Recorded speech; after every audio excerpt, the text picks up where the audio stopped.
बिस्मिल्लाहिर्रहमानिर्रहीम। अस्सलामुअलैकुम नाज़रीन, उम्मीद है आप खैर आफ़ियत से होंगे। आज मुआशरे के एक नासूर पे बात करेंगे और वो है जहेज़ की लानत। हमारी सोसाइटी में इसकी वजह से इतनी तबाही और बर्बादी हुई जा रही है। मेरे सामने कुछ चंद केसेस की मिसाल है जिन पे लाखों का कर्ज़ मौजूद था।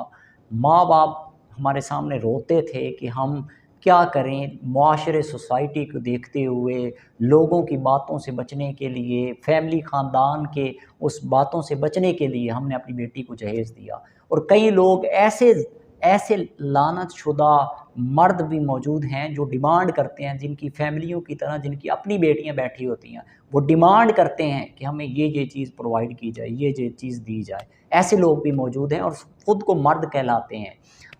इस पे आज मैं गुफ्तगू करना चाहता था कि मैं इस बारे में क्या सोचता हूँ और दीन इस्लाम का जो कंसेप्ट फ़िक्र मैंने सोचा है, जिस जिस ये एक तो ये कंसेप्ट और दूसरा इसकी वजह से कितनी बुराइयाँ जन्म ले रही हैं, कितनी बर्बादियाँ हो रही हैं, ये सबसे बड़ा अलमिया।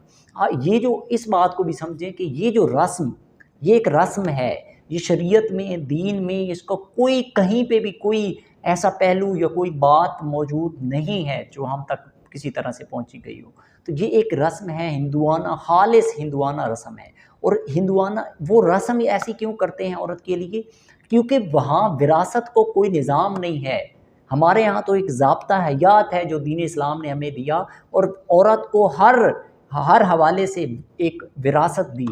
तो उनके यहाँ विरासत का कोई सिस्टम नहीं है। तो वो हिंदू जो थे, वो अपनी बेटी को जब रुखसत करते थे, शादी करते थे, तो वो तेल जला के उसको साथ वो सारा कुछ दे देते थे, उसकी ज़िंदगी, साजो सामान, जो कुछ जमा पूंजी की होती थी। तो इस्लाम के अंदर तो विरासत है, चाहे एक बेटी की सूरत में है। तो वो हमारे यहाँ क्या हो गया, हम उल्टा ही जो हमारा एक सिस्टम है हमारे यहाँ, वो हमने चलाना शुरू कर दिया। आप इससे बड़ी कोई मिसाल होगी, इससे बड़ी हमें कोई रोल मॉडल ज़िंदगी मिल सकती है जहाँ से हमने लेनी थी? हज़रत अली रज़ी अल्लाह अन्हा और हज़रत फ़ातिमा ज़हरा, उनकी ज़िंदगी से हमने कभी मिसाल ली? ज़रा उनकी मिसाल आप सामने लें। हम बातें तो बहुत करते हैं, हमारे यहाँ बहुत, मैंने ये चीज़ भी बहुत ज़्यादा देखी है, तबलीग कर रहे होते हैं, जिहाद कर रहे होते हैं माशरे सोसाइटी में, गुफ्तगू कर रहे होते हैं, मुकर्रर होते हैं, उलमाए कराम, हर तबके से मैंने लोग देखे जो ये बातें करते हुए मुख्तलिफ़ मकामात पे, उनकी शक्लें भी मुझे याद हैं और ये बातें करते हैं। और जब उनकी अपनी फैमिली, बेटों बेटियों की शादी होती है तो 10-10 दिन पूरा शहर, पूरा मोहल्ला जानता है कि वो जी आज इसकी शादी हो रही है। पता चले कि आज मलिक साहब, चौधरी साहब, जट साहब वगैरह वगैरह की शादी हो रही है, मोहल्ला वाह वाह करे। हमने तो ये स्टैंडर्ड बना दिया। और उस तरफ गरीब की बेटी का हाल क्या होता होगा, उसके जज्बात को हम रोंदते हैं अपने घरों में बैठ के, अपने बेटों, माँ बाप, दूसरों अपनी खुशियाँ ढूंढते हैं और दूसरों के जज्बात से खेलते हैं। तो हज़रत फ़ातिमा तो ज़हरा और हज़रत अली रज़ी अल्लाह अन्हु, उनकी उनकी उनकी शादी का ज़रा अंदाज़ा लगाएं कि एक निकाह हुआ और उस निकाह में भी आप मेहर देखें। हज़रत अली रज़ी अल्लाह अन्हु से आप सल्लल्लाहु अलैहि वसल्लम ने पूछा कि पैसे हैं, क्या मौजूद है आपके पास? तो कुछ भी नहीं है। ज़रा अंदाज़ा लगाएं। ज़रा ये भी देखें जो औरत के लिए आज हमारे जो मेयार होते हैं, हम जब शादी कर रहे होते हैं तो किस लड़के की चॉइस करते हैं, ज़रा देखें उनके पास कुछ था? आज हम उनकी मिसाल देते हैं ना हज़रत अली रज़ी अल्लाह अन्हु की किरदार के हवाले से, हर हवाले से। तो जहाँ किरदार होता है वहाँ दूसरी चीज़ नहीं होती कि आपको मालो दौलत, दुनिया, मादियत, मटीरियलिज़म वो मिले, नहीं। वहाँ पे आपको किरदार मिलेगा, वहाँ आपको जुर्रत मिलेगी, बहादुरी मिलेगी, शुजाअत मिलेगी, वो चीज़ें मिलेंगी, इज़्ज़त मिलेगी, रिस्पेक्ट मिलेगी। अगर आप बेटी को देना चाहते हैं तो अगर कोई इज़्ज़तदार ऐसा शख्स भी मिलता है जिसके पास नहीं है वसाइल, जिसके पास इतनी चीज़ें नहीं हैं, तो वो आपकी बेटी को मकाम और इज़्ज़त देगा। हज़रत अली रज़ी अल्लाह अन्हु के पास उस वक़्त नहीं था, एक ज़िरा थी और वो बेच के जनाब आपने मेहर अदा किया। और वो मेहर भी देखें ज़रा, वो मेहर अदा किया और फिर मेहर में क्या किया कि उसी मेहर से आप सल्लल्लाहु अलैहि वसल्लम ने वो हज़रत फ़ातिमा ज़हरा रज़ी अल्लाह अन्हा के जो एक उनको वो उसका चमड़े का बना हुआ कुछ इस तरह का बिस्तर वग़ैरह लगा दिया और साथ वो पानी का मशकीज़ा और ये छोटी चंद और जाए-नमाज़ और ये चीज़ें, सिर्फ़ किस लिए? वो भी अपने से 1 रुपया खर्च नहीं किया। दूसरी बेटी की भी तो शादी हुई थी ना हज़रत उस्मान गनी रज़ी अल्लाह अन्हु से, तो उस वक्त कोई चीज़ नहीं थी क्योंकि उनके घर में सब कुछ था, अल्लाह ताला का दिया हुआ सब कुछ था। तो बात करने का मकसद ये था कि उनकी ज़िंदगी को अगर हम फॉलो करें तो उनके देखें उन्होंने किरदार, उन्होंने बुनियाद क्या बनाई, हमें पैगाम क्या दिया, और आज हम अपना ज़रा अपने माशरे सोसाइटी में ज़रा झांक के देखें कि हम क्या कर रहे होते हैं। हमारी नज़र में तो सिर्फ ये बात होती है, यार मैंने बेटी को ना दिया तो लोग क्या कहेंगे, मुआशरा क्या कहेगा, वो बातें करेंगे, उधर से बातें करेंगे, और वो बेटी हमारी वहाँ खुश भी नहीं रह सकेगी। यानी कि इसको हमने लाज़िम व मलज़ूम बना दिया अपनी शादी के लिए। एक लानत को अपने साथ जो है वो हमने पक्का कर लिया हुआ है। किसी को भी ले लें, बहुत बहुत कम लोग मौजूद हैं जो अपनी ज़ात के साथ ये कमिटमेंट करते हैं, तहिया करते हैं कि हमने ये काम नहीं करना। और खुदा का वास्ते ज़रा सोचें, आप इस बात को ज़रा गौर से सोचें कि वो माँ बाप, कोई भी माँ बाप है, सभी माँ बाप बनना है और सभी माँ बाप हैं मौजूद हैं, जो ज़रा सोचें कि आप पूरी ज़िंदगी बेटी को पाल पोस के आपको अपने जिगर का टुकड़ा दे रहे होते हैं। वो सबसे अपनी कीमती चीज़ जो माँ बाप की खिदमत करती है, वो जिगर का टुकड़ा आपको दे रहे होते हैं, और फिर भी कई लोगों का कंसर्न होता है कि हमें वहाँ से जहेज़ में ये मिले, मालो दौलत मिले। कई लोगों की डिमांड्स होती हैं, ऐसे लोग भी मौजूद हैं माशरे में जो डिमांड करते हैं, गाड़ी चाहिए, बाइक चाहिए, बंगला चाहिए, वगैरह वगैरह लोग डिमांड करते हैं बेशर्मों की तरह, बेगैरतों की तरह मैं कहूँगा। मतलब कोई कोई कोई बाल लेने देने वाली नहीं है। लानती ऐसे लोग मर्द कहलाने के काबिल नहीं हैं जो लोग ऐसी डिमांड्स करते हैं। उस गरीब माँ बाप ने पूरी ज़िंदगी पाल पोस के तुम्हें बड़ा करके दिया, अपने जिगर का टुकड़ा तुम्हें दे रहे हैं।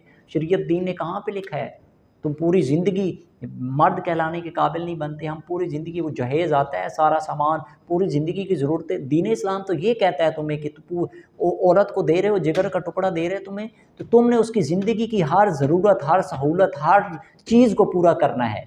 वो तुम्हारी ज़िम्मेदारी है, वो तुम्हारी ज़िम्मेदारी है। दीन इस्लाम तो ये कहता है। तो हम तो सारी बुनियादी ज़रूरियात उसके घर से उठा के लाते हैं। सोफ़े हैं, बेड है, फर्नीचर है, पेटियाँ हैं, बिस्तर हैं, हर चीज़, फ्रीज़र हैं, एसी हैं जनाब, पता नहीं क्या-क्या, जो ज़िंदगी की बुनियादी ज़रूरत, आज हम जिस सहूलत, ज़रूरत बाद में रह जाती है ना, सहूलतें, जो उसने जनाब वाशिंग मशीन भी दे दी, उसने टेलीविज़न भी दे दिया, उसने एसी भी दे दिया, सुख से रहे, सुकून से सोए, बेड भी दे दिया, सोफ़े भी दे दिए, चारपाइयाँ भी दे दी।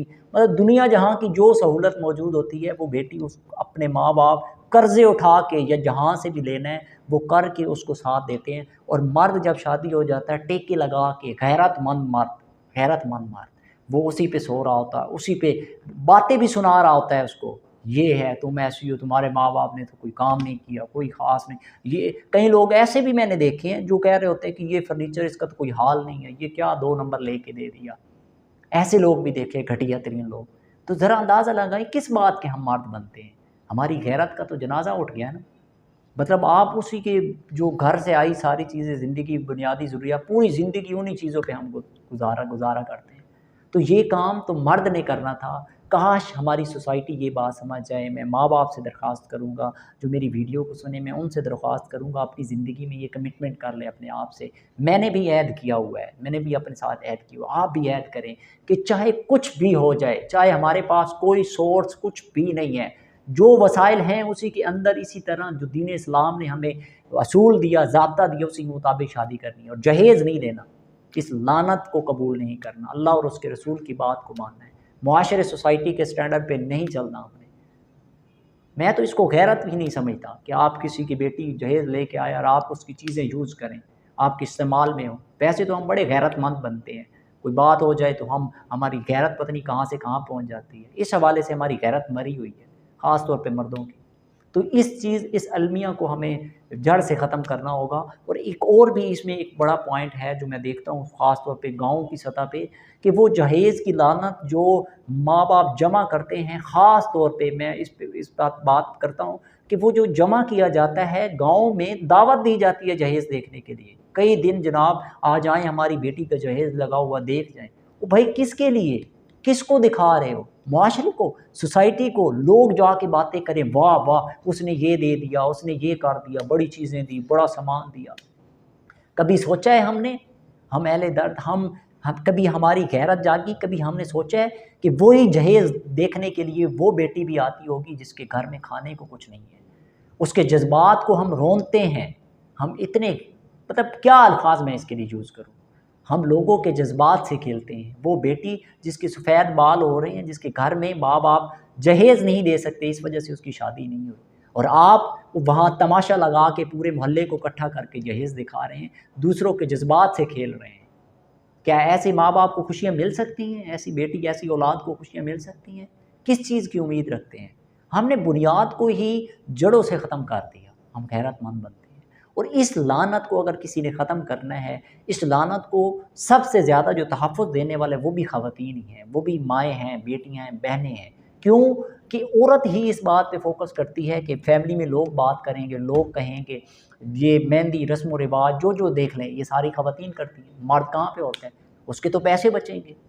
तो औरत को किरदार अदा करना होगा, ये को औरत के लिए ही एक अज़ाब है। औरत को किरदार इस बात को समझना होगा कि ये मर्द की ज़िम्मेदारी है, जो दीन इस्लाम ने मर्द को दी है कि वो ज़िंदगी की हर ज़रूरत को पूरा करे, चाहे वो ज़रूरत है, चाहे वो सहूलत है। तो हमारे माँ-बाप को ये नहीं चाहिए कि वो इस चीज़ को पहले ही कर दें। ये तो एक एक लानत है जो हमने रिवाज की तरह, रस्म और रिवाज की तरह इसको कंसर्न कर दिया। तो औरत को भी चाहिए होगा कि वो अपना किरदार अदा करे और इस रस्म और रिवाज को अपने अपने ज़रिए जहाँ तक हो सकता है इसको कंट्रोल करें, ताकि ये लानत हमारे माशरे से ख़त्म हो सके और आसानी हो इस चीज़ को शादियाँ करने में और बाकी मामला में। बहुत शुक्रिया, थैंक यू सो मच।